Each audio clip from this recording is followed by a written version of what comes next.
This is creep speed in a new excavator. Right now we're in high-speed travel. Go over to the right side, flip this switch from high-speed travel to creep speed. Creep speed comes up on the display. Come back to this button right here, operator preferences. Arrow down to creep speed, select.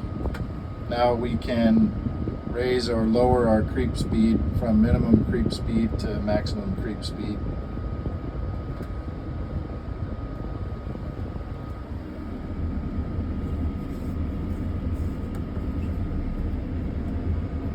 Low speed travel, high speed travel, creep speed.